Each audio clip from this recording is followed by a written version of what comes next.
08:12 a.m., August 10th, 1942. Guadalcanal, Solomon Islands. The screech of landing craft engines fades into humid air, thick with salt and decay. From the ridge above Lunga Point, green jungle stretches endlessly toward Mount Austin, broken only by a cleared rectangle of red earth. A radio crackles through static. Airfield construction incomplete. Japanese withdrew yesterday, 48 hours maximum before counterattack. Sergeant Thomas Riley of the 1st Engineer Battalion squints at the horizon, machete gripping in calloused hands. His boots sink into muck with each step toward the unfinished runway. The 1st Marine Division has lost 60 aircraft in the past week across the Solomons Theatre, a 74% attrition rate. Without an operational airfield, resupply becomes impossible. A captured Japanese construction log, dated August 7th, lists materials abandoned. Steel matting, fuel drums, one operational roller. What Riley doesn't know yet? The materials are barely sufficient, and the jungle will resist every hour they have left. 07:45 a.m., August 10th, 1942. The engines of D7 Caterpillar bulldozers roar to life, cutting through morning fog clinging to ironwood trees along the perimeter. Sergeant Riley watches the first heavy vehicle lumber forward, its 30-ton frame sinking 4 inches into saturated volcanic soil. Humidity sits at 89%, and the temperature already climbs past 85 degrees. They are here to complete what the Japanese Kaigun Setsueitai, naval construction units, began 6 weeks earlier, a 3,600-foot runway capable of handling fighters and light bombers. Riley keys his SCR-300 radio handset. Baker 6 to command, we're on site. Ground conditions worse than intel suggested. Estimate 72 hours minimum for full operational status. A pause filled with atmospheric static. Then, negative Baker 6. You have 48 hours. Enemy naval forces detected northwest of Savo Island. Get it done. Riley sets the handset down without reply. Around him, engineers from Companies B and C begin unloading equipment under the direction of Captain Charles Brush. The captured airfield, later designated Henderson Field, after Major Lofton Henderson, killed at Midway, measures 2,600 feet of rough grading. Japanese engineers had laid coral base and begun compacting, but withdrew before completing the surface. The sound landscape is mechanical thunder, diesel engines, clanking tread links, shovels biting into clay. Riley walks the runway centerline, noting drainage problems where monsoon rains pooled. The Japanese had intelligence on soil composition. Their work shows professional competence, but they left critical materials behind in their hasty withdrawal, including 2,700 linear feet of pierced steel planking manufactured in Yokohama. "Sir, these mats they left behind," Corporal John Whitaker calls out, gesturing to stacked panels. "They're lighter than our Marston Mats. Might work as temporary expansion." Riley examines the Japanese, PSP, perforated steel plate designed for rapid deployment. Each panel measures 3 meters by 1 meter, with hexagonal perforations for drainage and weight reduction. "Log it. We'll use everything available. Start inventory on US materials." The first trucks arrive at 08:20, carrying Marston Mat sections, American M8A1 steel planking, produced by the Carnegie Illinois Steel Corporation. Each mat weighs 66 pounds and measures 10 feet by 15 inches. The standard runway configuration requires 31,200 individual panels. The manifest lists 18,400 delivered. Riley does the arithmetic in his head. They're 12,800 panels short of specification. 09:20 a.m. Engineers offload bundled Marston mats from 6x6 trucks, each bundle containing 20 panels, secured with wire strapping. Riley inspects the first batch with a critical eye honed by 3 years of core engineering work. The mats show factory-fresh galvanization, zinc coating applied at 850 degrees Fahrenheit to prevent tropical corrosion. Each panel features interlocking edges, male connectors on 2 sides, female receivers on the others, designed for rapid field assembly without fasteners. These will hold Wildcats and Dauntlesses long enough to matter, Riley tells his platoon. But understand, Marston Mat wasn't designed for permanent installation in equatorial climates. We're buying time, not building LaGuardia. Technical reality: the M8A1 system could support 40,000-pound loads when properly installed on compacted base. But combat aircraft, F4F Wildcats weighing 5,800 pounds empty, SBD Dauntlesses at 6,400, would land repeatedly on the same surface, concentrating stress on interlocks. In North Africa, similar installations showed 15% mat failure after 300 landings. Private Thomas Fields, a 19-year-old mechanic from Terre-Haute with automotive engineering training, studies the connection system. Sir, if we're short on mats, could we double layer critical areas, landing zone, and first 500 feet? Riley considers this. Double layering would distribute load and extend service life, but consume their limited supply faster. Calculated. Show me numbers by 1100. The men begin positioning mats along the runway centerline, working in 4-man teams. The process: align male edge to female receiver, stomp down with boot heel, verify interlock engagement, sound of proper connection, a metallic click snap. Each team completes 12 panels per hour in optimal conditions. Current conditions are not optimal. Mud clogs interlocks. Humidity causes hands to slip. Men rotate every 30 minutes to prevent heat casualties. By 10 so, they've laid 240 linear feet, roughly 160 panels. Riley checks his watch and recalculates. At current pace, 57 hours to minimum operational capability. They have 47 hours remaining. A radio message arrives from the USS Macaulay offshore. Japanese air reconnaissance detected at 0845. Expect contact within 36 hours. Expedite airfield completion. Riley acknowledges without comment. Around him, the rhythm of construction continues. Mechanical, methodical, insufficient. 11 hours AM. The first 3 hours blur into synchronized labor. Men work in rotating shifts. 30 minutes, laying mat. 15 minutes rest in shade. Repeat. The air temperature reaches 92 degrees with 88% humidity. Heat index of 117 degrees. Corpsmen circulate with salt tablets and canteens. 2 men are evacuated with heat exhaustion by 11:30. Riley walks the work line, noting progress.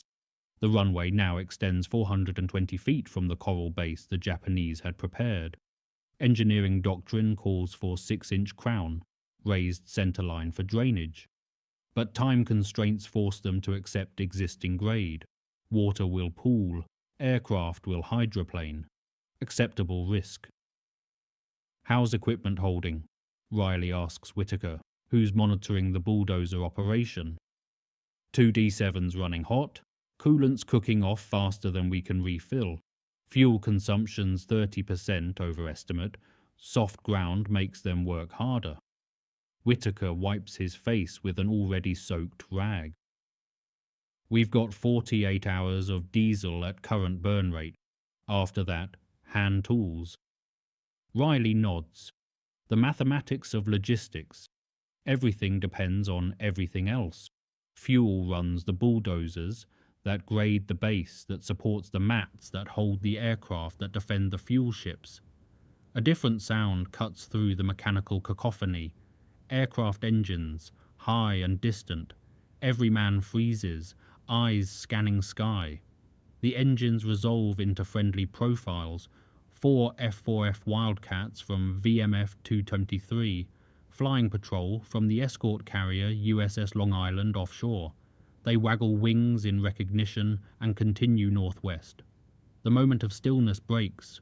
Work resumes. Riley studies the tactical situation in his mind. Henderson Field sits at coordinates 9°25 is 160°03 1100 miles southeast of Rabaul, Japan's major South Pacific base. The Japanese will counterattack. The only question is when. Radio intelligence suggests troop concentrations building at Rabaul and Truk. If the Americans can't establish air superiority from Guadalcanal, the entire invasion becomes untenable. By noon, they've completed 670 feet of runway, 22% of minimum operational length. Behind Riley, the jungle exhales humidity and heat. Ahead, the unfinished airfield stretches toward a deadline that will not negotiate. In the operations log, Captain Brush notes, "Work proceeding, pace insufficient, require additional labour and materials." Neither would arrive in time. 03 hours PM, August 10th, a 6x6 truck hauling 8 tons of bundled Marston Mats breaks through the jungle trail's corduroy log surface, its rear axle sinking 18 inches into black muck beneath. The driver guns the engine. Tires spin freely, throwing volcanic mud across 20 feet. Riley watches as 12 men scramble to jack, dig, and lever the vehicle free. 35 minutes of work. That wasn't in the schedule. "Get those mats offloaded and move them by hand," Riley orders. "We can recover the truck later." The engineering reality of jungle logistics, every movement costs exponentially.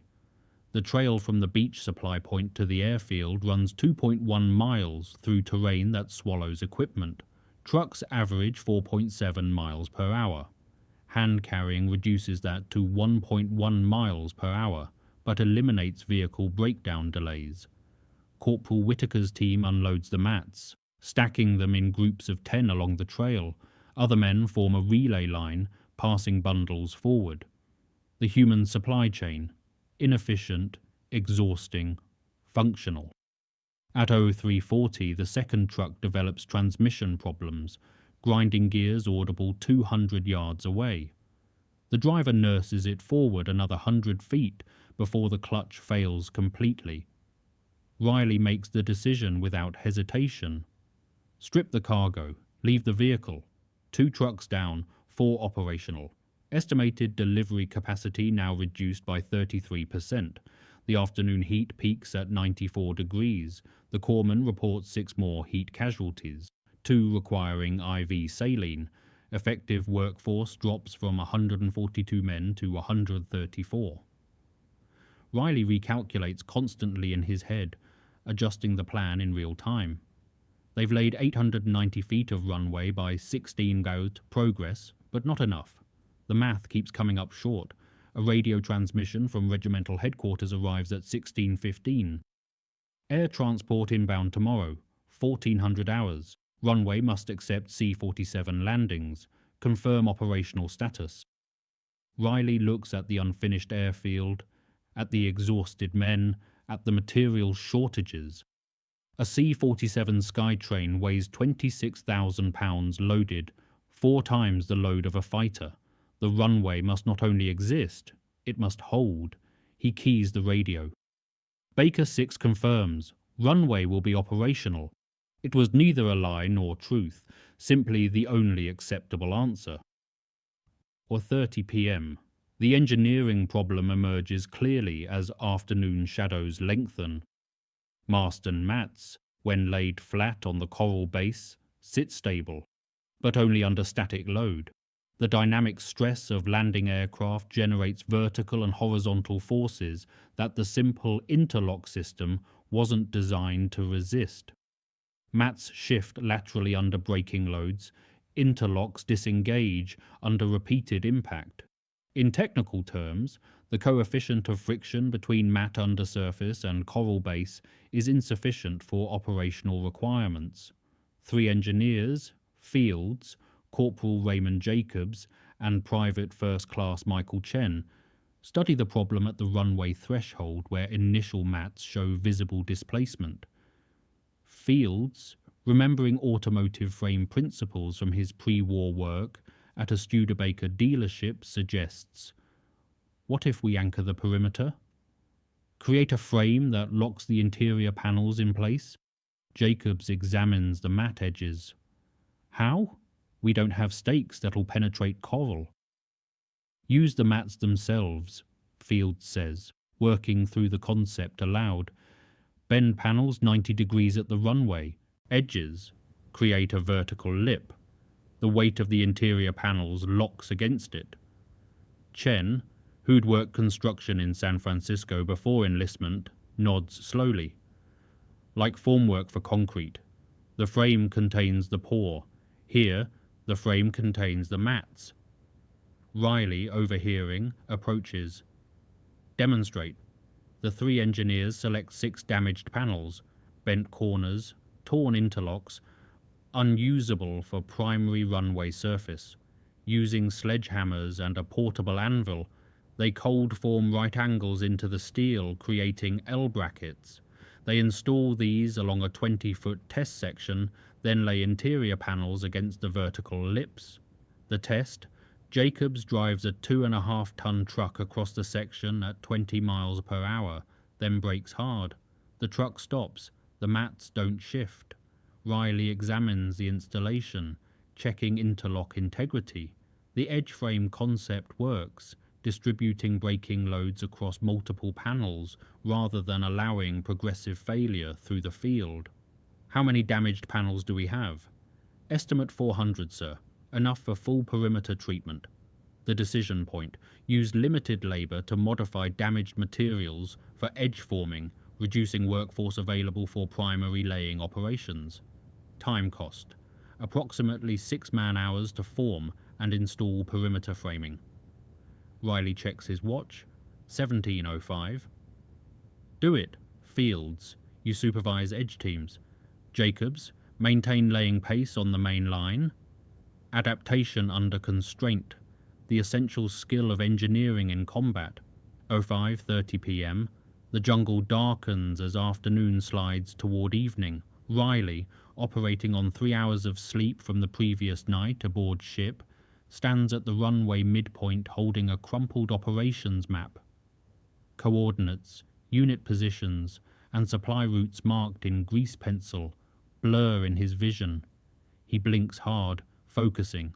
The airfield is taking shape, 340 feet now, complete with edge framing installed along 800 feet. Progress. Insufficient progress. A radio transmission crackles through at 17:45, this time from the USS Macaulay. Flight operations scheduled 1400 tomorrow. 6 F-4F fighters, 4 SBD bombers. Confirm runway capable of supporting sustained operations. Sustained operations, not just landing, but repeated takeoffs and landings under combat conditions. The Marston Mat system will hold. The question is for how long? Riley responds, Baker 6 confirms minimum operational capability by 1400 tomorrow. Recommend light aircraft only for initial operations. The response comes back, terse. Recommendation noted. Proceed as ordered. Around Riley, the engineers maintain rhythm, despite exhaustion. The work has become mechanical.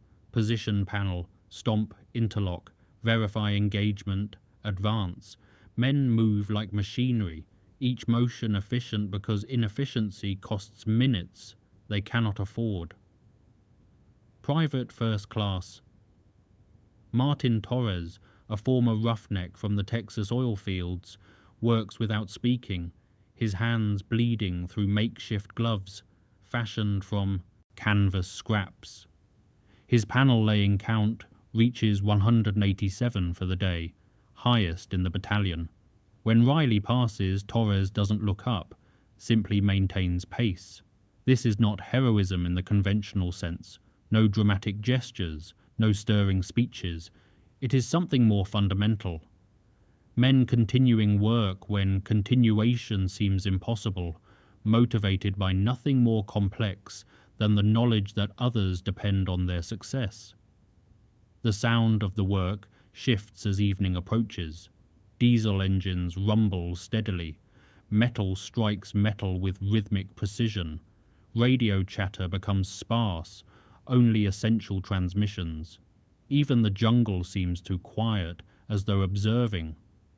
At 18h, Captain Brush visits the site, reviewing progress with Riley. "We're behind schedule." "Yes, sir." "Can you finish?" Riley looks at the unfinished runway, calculates hours remaining against work required. The mathematics remain unfavorable. "We'll finish, sir." Brush studies Riley's face for a moment, then nods.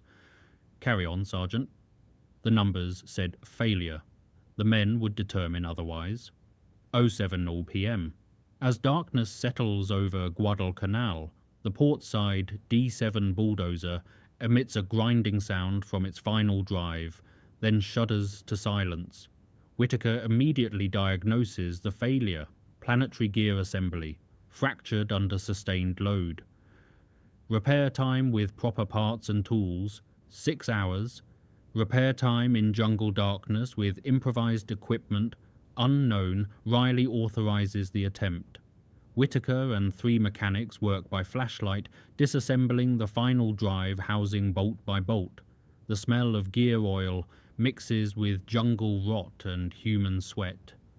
Men hold lights while others work, rotating as arms tire. The fractured gear is obvious once exposed. 3 teeth sheared completely, metal fatigue visible in the crystalline brake pattern. Whitaker examines the damage with professional detachment. "We can't fix this, sir. Not here. Need machine shop, new gears, proper heat treat." "What about the Japanese equipment?" Riley asks. "They left 1 roller operational. Check if parts are compatible." It's a desperate idea. American Caterpillar components and Japanese construction equipment share no design ancestry. But Whitaker jogs to the captured Sakai Type 95 roller parked at the field's north end. He returns 20 minutes later with an assessment. "Final drive ratio's different, but the bearing races are close. If we machine spacers, we might get it spinning." The improvisation begins. Using files and a portable vise, the mechanics modify bearing components under flashlight. The work is precise, methodical, accomplished by men who learned their trade in Depression-era machine shops where nothing was wasted and everything was repaired. By 2130, they've created a hybrid drive assembly: American housing, Japanese bearings, hand-fitted spacers made from scrap steel. Whitaker installs it, torques the bolts by feel, and nods to the driver. The engine starts, the drive engages, the bulldozer lurches forward, tracks clanking. "She'll run," Whitaker reports to Riley. "Maybe 6 hours, maybe 12, but she'll run." In the maintenance log, Whitaker records, "Final drive jury-rigged using captured parts. Service life uncertain. Recommend operation until failure." The entry captures the reality of Pacific engineering. Nothing worked as designed. Everything worked because it had to. 09:00 p.m. The airfield is nearly complete. Under portable floodlights powered by salvaged Japanese generators, the runway stretches 2,800 feet, still 800 feet short of doctrinal specification, but sufficient for fighter operations. The Marston Mat surface, completed edge framing, and compacted approaches represent 41 hours of continuous work by 134 men. Riley stands at the threshold, surveying what they've accomplished. The statistics tell one story: 22,400 panels laid, average placement rate of 13 panels per man-hour, total material consumption including Japanese PSP of 847 tons. But statistics don't capture the reality. The reality is Torres's bleeding hands, Whitaker's improvised repairs, Fields' cold-formed edge frames. The reality is men continuing past exhaustion into something beyond, a state where the body simply executes commands the mind no longer consciously issues. At 21 to 15, a radio transmission from VMF 223. Flight of 6 F-4F fighters requests landing clearance. Current position 20 miles north. Fuel state requires immediate approach. The moment arrives sooner than expected. No careful dawn test flight, but an emergency night landing with pilots low on fuel, and no alternate airfield within range. Riley keys the radio. Baker 6 to flight leader. Runway status marginal. Lighting minimal. Recommend dawn approach if fuel permits. The response comes back immediate. Negative. Fuel state critical. Request clearance. Riley looks at the runway. Rough, incomplete, untested under dynamic load. Then he looks at the sky, where 6 pilots circle in darkness, their fuel gauges dropping toward empty. Engineering calculations become irrelevant in that moment. The runway either holds or it doesn't. The alternative is 6 fighters ditching in the ocean and 6 pilots hoping for rescue in hostile waters. Baker 6 clears flight for landing. Runway heading 0905. Wind negligible. Floodlights mark threshold. The first Wildcat appears from darkness, descending on final approach. Landing lights illuminate. The aircraft touches down at the threshold, tail high. Wheels contact Marston Mat. The panels hold. The fighter rolls out, braking hard, stopping 1,800 feet down the runway. Riley exhales. 5 more aircraft follow, each landing successfully. The airfield works. Henderson Field is operational. 11 CSPM, August 10th. Riley receives word via radio that a second flight, Marine dive bombers from VMSB 23T2, is inbound from the escort carrier USS Long Island. The first fighter landings stressed the runway. These SBD Dauntlesses, at 10,400 pounds gross weight fully loaded, will test the installation's actual limits. The engineers scramble to conduct rapid inspection of the runway surface. Fields leads a team with flashlights, checking interlock integrity and identifying any mat displacement. They find 6 panels showing lateral movement, minor but concerning. Using sledgehammers, they drive the panels back into alignment and stomp the interlocks closed. Riley examines the touchdown zone where main gear tires first contact the runway. The mats here show slight compression into the coral base, perhaps a 1/4-inch depression. Not critical yet, but indicative of cumulative load effects. After 50 landings, this will become a significant dip. After 200, a hazardous irregularity.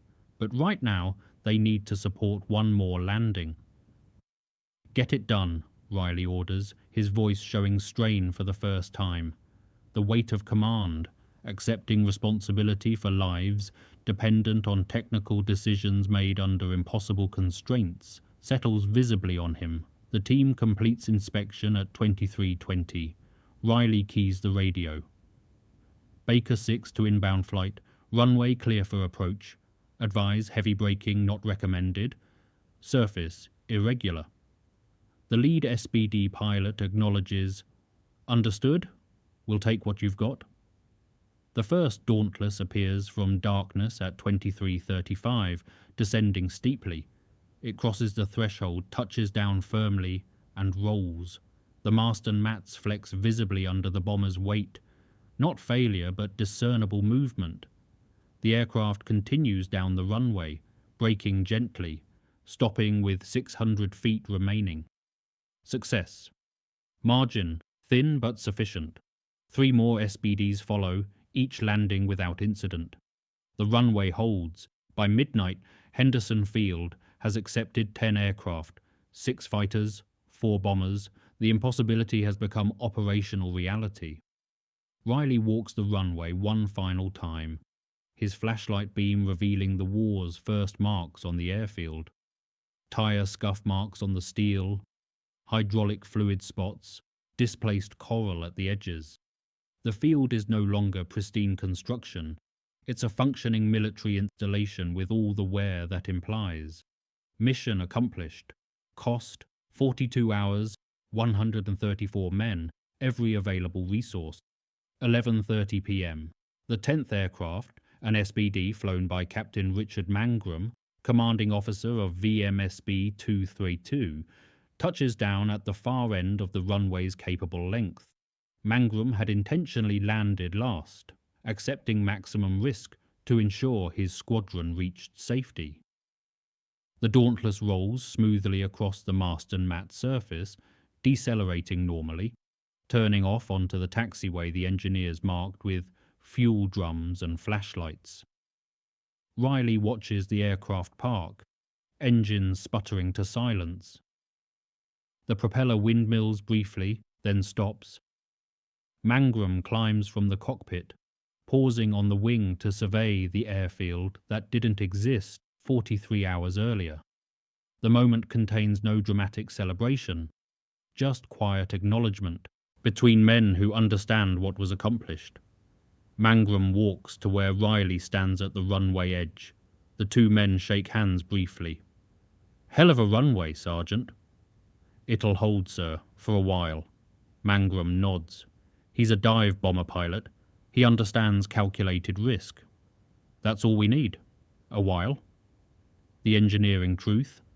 Henderson Field, as constructed, could support approximately 3 months of intensive operations before surface deterioration required major reconstruction. The Marston Mats would loosen, coral base would erode, drainage would fail, but 3 months in the Pacific War could alter strategic balance permanently. Behind them, the engineers begin securing equipment for the night. The bulldozers are parked, fuel drums covered, tools inventoried. Men move slowly, exhaustion overriding any impulse toward efficiency.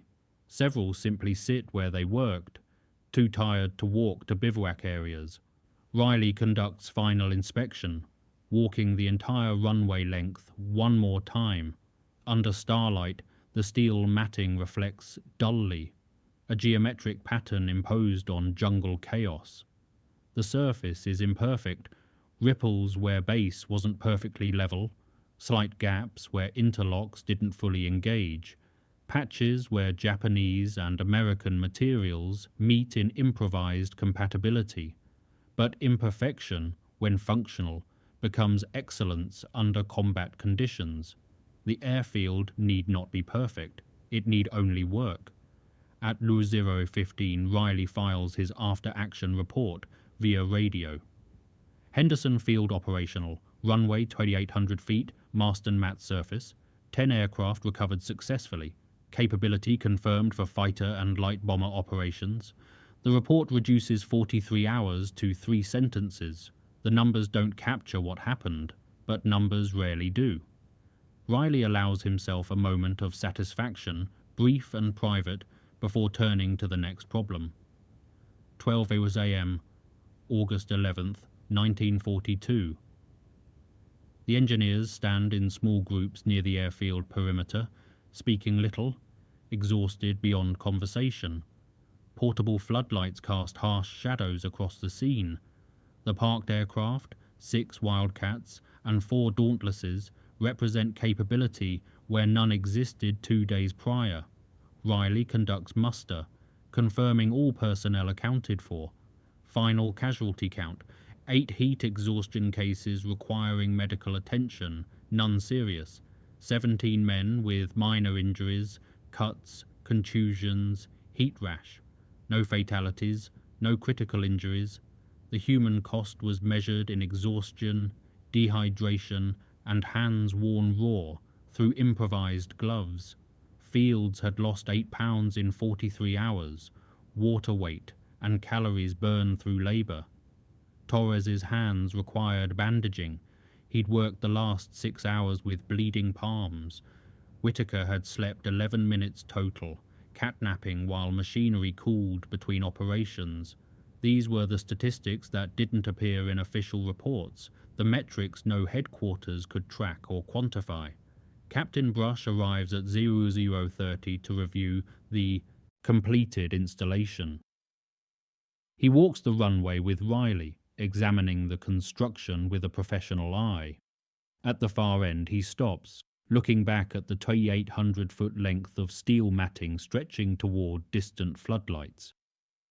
"You understand what you've done here, Sergeant?" "Built an airfield, sir. Barely adequate, but functional." "You've changed the campaign." Brush's voice carries quiet conviction. "Without this runway, we evacuate Guadalcanal within a week. With it, we establish air superiority. The entire Solomon Islands operation depends on what your men accomplished in 2 days." Riley doesn't respond immediately. The scope is too large to process in his current state. Thoughts come slowly, filtered through exhaustion. "The men did the work, sir. I just pointed directions." Brush nods. That's what sergeants always say. At 01 hours, Brush authorizes rest for the engineers. The men move to bivouac areas in a slow procession, too tired for normal military bearing. They simply walk, each step deliberate toward canvas tents erected in cleared jungle. Riley is last to leave the airfield. He pauses at the threshold, looking one final time at the runway. Under starlight and portable floods, the Marston Mat surface gleams, functional, imperfect, sufficient. Tomorrow, the war continues. Tonight, they've earned silence and rest. So 8 a.m., August 11, 1942. Riley sits on a stack of unused Marston mats at the airfield's edge, watching morning operations commence.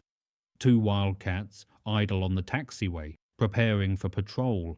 Ground crews, recently arrived aboard the previous night's transport ships, fuel and arm the aircraft with practiced efficiency.